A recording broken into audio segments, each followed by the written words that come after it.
Hey friends, I'm back for part 4. And I have to say, I cannot believe that I missed out one of the most important parts of part 3. Gerald and I got engaged on our 1 year anniversary. I think I was so focused on the story that's coming up next that I just completely left that part out.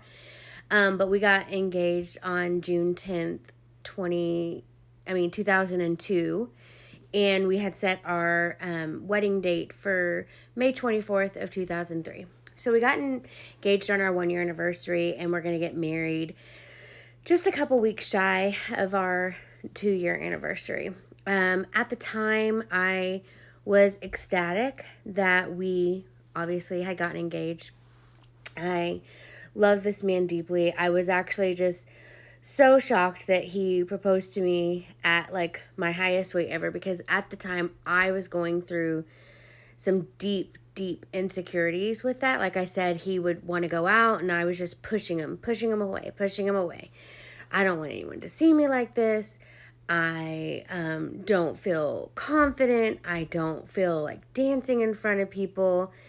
And I was really kind of hard to be around. I'm a very joyful and positive person, but at this time, I wasn't. And I was literally pushing him away. I would be like, oh, you're so handsome. You don't need me on your arm. Like, I'm an embarrassment. I was saying really bad things about myself. And the fact that he was still choosing me and loving me well through this was really amazing to me.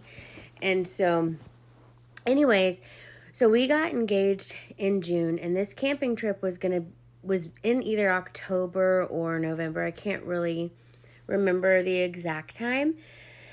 So, he goes on that camping trip and he comes back, and when he walks through the front door of our apartment, he has this look on his face and the energy shift. I went from being like so excited to see him to, oh my gosh, what's he about to tell me? Because he looked happy to see me, but he also looked like very remorseful and sad. And I looked at him and I was like, everything okay? And he just came towards me and gave me like this big hug, but the energy just gave me a massive pit in my stomach, because I was like, what is this man about to tell me?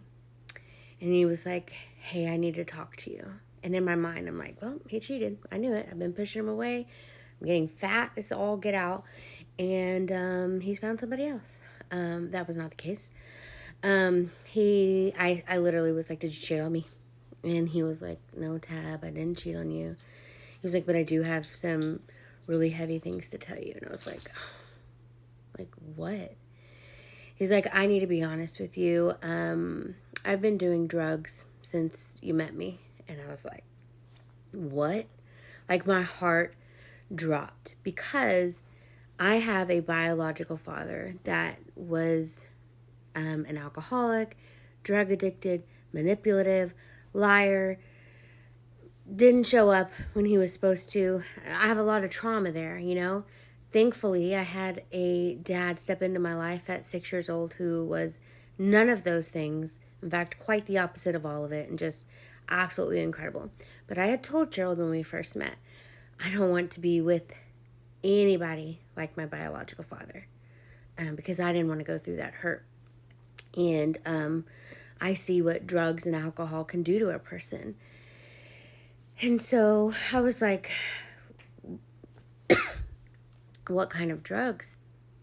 He was like, well, I do pills, uppers and downers on a daily basis. And I was just like floored.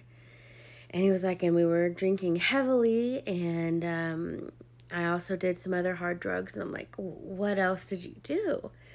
And he proceeded to tell me that he had done several lines of coke and was just partying all weekend. I'm starting to sweat. My heart is racing. I'm on the verge of tears. I'm trying to listen to this, but also just I keep thinking like, who am I engaged to? Who am I about? Who is this? You know? I take my ring off and set it on the table, because I'm like, I'm not marrying someone like this. He was like, wait, there's more. And I'm like, I don't want to hear anymore like this. He was like, no, you're going to want to hear this. So I was like, fine, go ahead, tell me. Like, I don't really care what you have to say. I'm not marrying you. This is ridiculous.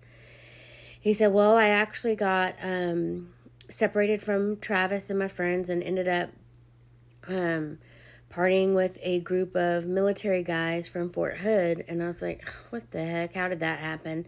He doesn't remember how it happened because he was so wasted. All he remembers is waking up in this hotel room. He wakes up one of the guys and was like, hey, which way to the border? Because they were actually in Del Rio, Texas at the time, or in Mexico. I don't know. That's all a little hazy because it's been so long. Anyways, the guy points and is like, go that way. So Gerald starts walking that way. I'm going to stop this here and immediately start the next part because I have actually tried to share this story many times, and when I get past a certain mark, like, it completely deletes my video, so I don't want to lose it. Okay, so stay tuned for the next part.